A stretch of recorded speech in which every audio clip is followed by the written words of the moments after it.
Tengok ni guys, akhirnya keluar juga Pro 2 Trust baru ni. Model ni banyak orang kenal sebagai Pro 2 D66B ataupun Nexus. Tapi bila keluar, Pro 2 bagi surprise sikit. Nama dia Trust. Nama ni Pro 2 pilih sebab dia dekat kepada perkataan teras ataupun core. This is close to the core of Pro 2. Simple, basic, reliable. Harga pun ada terus, tak payah nak preview panjang-panjang. Variant X RM76,000 dan H RM82,000.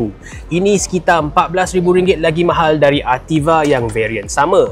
Dan kalau tambah lagi rebate offer sekarang, beza dia dah sampai RM20,000. AV pula tak ada. Ini memang pelik, tapi kalau ada pun harga jadi dekat RM90,000 macam model Nautica dulu. Nanti orang komplain mahal sangat pula. Video ni ditaja oleh Hong Leong Bank. Kalau nak beli kereta Pro 2 termasuklah Trust baru ni, sekarang boleh apply untuk dapat Hong Leong Bank car financing direct di semua showroom Pro 2 seluruh negara. Bawa semua dokumen, boleh dapat loan approval secara instant. Model ni semua orang pun tahu dia dah delay lama lah untuk Pro 2. Patutnya dia launch awal tahun 2024, tapi dia dah delay sampai almost 2 tahun sebab Daihatsu punya safety scandal dulu. Senang cakap, ini model SUV yang besar sikit daripada Ativa dan Pro 2 rebatch model ni daripada Toyota Yaris Cross. Model Toyota tu ada dua jenis ya. Ada Yaris Cross untuk pasaran Eropah dengan Japan yang tu kecil sikit, built on Toyota punya TNGA platform, whereas yang ni is built on ASEAN punya Yaris Cross. Ini is built on Daihatsu's DNGA platform. Tapi yang peliknya, walaupun model ni dia pakai Daihatsu punya platform, dia tak ada pun versi Daihatsu. Everywhere else in the world, it only exists as a Toyota Yaris Cross dan sekarang Pro 2 Trust di Malaysia. But untuk yang suka convert jadi rupa model JDM, kereta ni tak dijual di Jepun tau. So kalau Ativa boleh convert jadi Daihatsu Rocky, Toyota Race atau yang nak betul-betul unik jadi Subaru Rex, yang Trust ni boleh tukar balik ke Toyota Yaris Cross sahaja. Model rebatch ni dia tak tukar banyak sangat lah banding dengan Toyota yang original tu. Bonnet, lampu semua sama sahaja, tapi of course bumper depan memang Pro 2 yang design. Apa yang menariknya, Pro 2 sekarang dia rebatch kereta ni daripada Toyota. So kalau biasa dia ambil model basic daripada Daihatsu, upgrade sikit jadi Pro 2, sekarang dia ambil model yang lebih premium daripada Toyota, turunkan sikit jadi Pro 2. Misalnya Pro 2 biasanya cuma ada satu sahaja keyless sensor belah driver, tapi yang ni dia ada kat dua-dua side, kanan dan kiri. Ini dia ambil part Toyota lah. Dekat dalam pun sama. Pro 2 ni sekarang ada telescopic steering adjustment. Finally lah kita dapat adjust tarik ataupun tolak. Tapi kembali ke keyless entry, hanya variant H saja yang dapat. Versi X kena keluarkan kunci macam kereta dulu-dulu. Ini memang pelik sebab Azia variant X yang harga RM40,000 pun dah ada. Yang ni harga 2 kali ganda tapi tak dapat pula. Satu lagi yang kira downgrade, lampu depan Trust ni tak ada lagi adaptive driving beam, cornering lights dan sequential turn signals yang Ativa dah ada. But at least lampu dia ditukar jadi projector LED. Ini aku suka. Rim dia saiz 17 inci, nampak okey, boleh tahan lawa. Until you tengok Toyota punya rim 18 inci, yang tu jauh lagi cantik. Dan tayar dia pun nampaklah tebal sikit. Tapi at least Pro 2 bagi tayar yang bagus ya. Toyo Proxus CR1 yang ini tayar made in Malaysia. Dan overall Pro 2 cakap Trust ni ada 95% local content. Lagi tinggi daripada brand sebelah tu lah. Panjang kereta ni 4.3 meter, up sikit dari Ativa yang bawah 4.1 meter tu. Tapi dia still kecil sikit dari SUV segmen B lain macam Proton X50 dan Honda HR-V. Yang bagusnya, berat pun kurang juga. Dia 1.1 tan sahaja, lebih 200 kilo lagi ringan banding dengan Proton dan Honda tu. Dekat belakang ni dia nampak sebiji sama dengan Toyota Yaris Cross. Yang unit ni dia tambah banyak aksesori daripada gear up. Ni ada double spoiler, body kit bawah. Aku rasa ini a bit over the top lah. Dan macam biasa, barang gear up ni tak murah ya. Full exterior body kit saja dah RM3,600. Dan kalau nak tambah semua jajan yang ada di unit ni, luar dan dalam sekali, lebih RM6,000. Dekat dalam pun dashboard dia semua sama sahaja dengan model ori daripada Toyota. Design dia semua sama tapi Pro 2 tambah banyak line-line warna merah ni dalam dia punya kabin. Trim merah ni for me memang dah terang sangat, but what makes it worse for me, ada part-part lain dalam kabin ni dia pakai warna lain tau. Dekat door handle tepi ni dia warna oranye, dekat tengah pun oranye, color lain daripada merah dekat tengah ni. Tapi kan Pro 2 cakap model Trust ni dia nak target kepada orang-orang existing owners Myvi sekarang. Dia nak upgrade to a bigger, more practical SUV.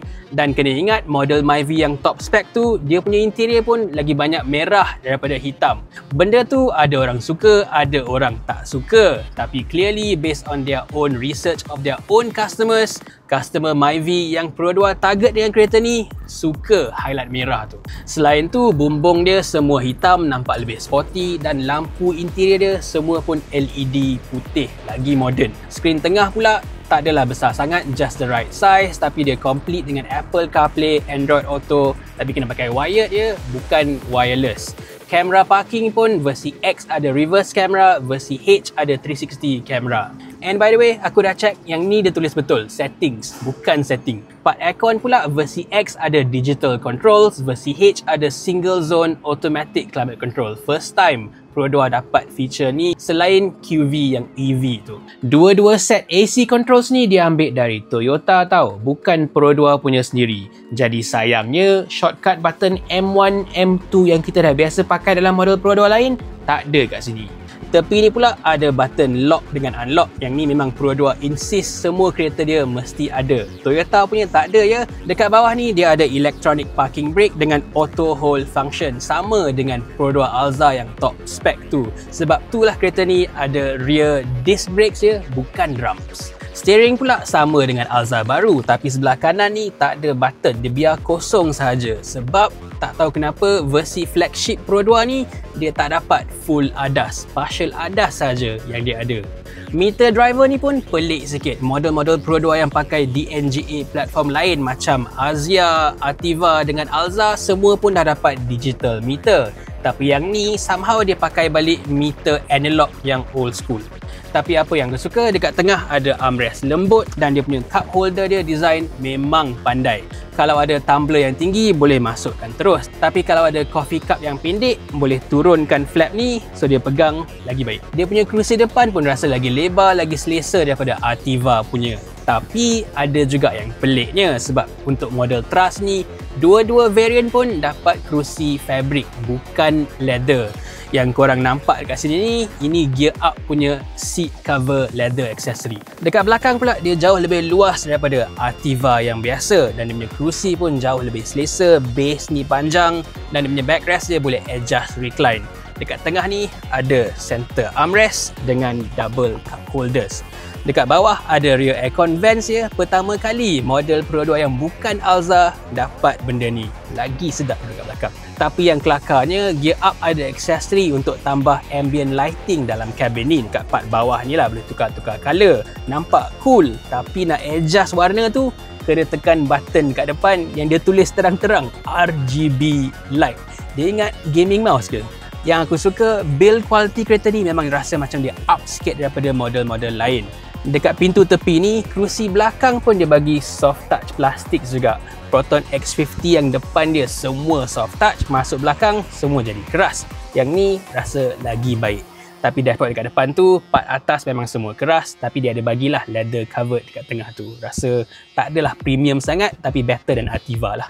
Part boot dia versi H ada power tailgate, and even better than that, dia ada kick sensor lagi untuk buka. Dekat atas ni pula ada dua button, satu untuk tutup and then lock. Boot dia pun cukup besar, 471 liter, lebih 100 liter lagi besar daripada Ativa. Dan kalau banding dengan Proton X50 yang tu cuma ada 330 liter sahaja. Lantai ni ada dua layer, boleh taruh ke atas ataupun gerak ke bawah. Dan bawah tu ada spare tayar dengan rim kompang warna kuning. Aku rasa dia buat macam tu as a reminder lah. Ini temporary spare tire sahaja ya, bukan untuk pakai secara permanent. Bab engine dia kembali kepada tema model ni, simple dan reliable. Dia tak ada turbo, dia tak ada sistem hybrid. Dia pakai Pro 2 punya ataupun Daihatsu punya engine biasa, 1.5 liter 4 silinder naturally aspirated dengan 106 PS, 138 Nm torque. Sama dengan Myvi dengan Alza. Gearbox pun sama juga di CVT, dan walaupun model ni tak ada engine hybrid, dia jauh lebih ringan daripada lawan-lawan dia macam Proton X50. So fuel consumption tetap bagus. Pro 2 claim lebih 21 km per liter. Altiva yang turbo tu sekitar 18 ke 19 km per liter sahaja. Satu lagi yang bagus, model ni dia tak ada auto start stop function ataupun eco idle. Benda ni banyak orang onkan Pro 2 terus offkan function tu. And the good part is sebab dia tak ada auto start stop function tu, dia boleh pakai bateri yang murah biasa. Tak payah pakai bateri EFB yang jauh lebih mahal. Again, simple and reliable. Untuk yang rasa sedih model ni tak dapat engine hybrid, kena ingat harga juga. Kalaulah ada variant Trust Hybrid AV, rasanya kurang-kurang pun dah dekat RM100,000. Harga tu orang dah tak tengok Pro 2 lagi dah, betul tak? Tapi bab safety aku memang kecewa. Ini model paling mahal, paling flagship sekali untuk Pro 2. Tapi untuk safety dia bagi partial ADAS sahaja, kurang daripada model-model lain yang jauh lebih murah. Yang ni memang aku tak boleh terima lah. Fungsi ADAS basic macam AEB, Autonomous Emergency Braking dengan blind spot monitor semua ada. Tapi fungsi yang lebih advance macam Adaptive Cruise Control, Level 2 Semi-Autonomous Driving tak ada dalam model ni. Nasib baiklah Trust ni dia pakai platform modern DNGA. So senang-senang je dia dapat crash safety rating 5 bintang daripada ASEAN NCAP. Dan spek safety kereta ni sama antara dua-dua variant. Semua pun dapat 6 airbags dengan partial ADAS. So ini dia guys, Pro 2 Trust baru. Aku rasa as an upgrade kepada Pro 2 Altiva yang sekarang ni, it's not quite big enough of an upgrade. Tapi kalau korang sekarang bawa Myvi, loan dah habis nak beli kereta baru, ini memang mantap. So ini dia guys, best ke tak best? Tulis kat bawah.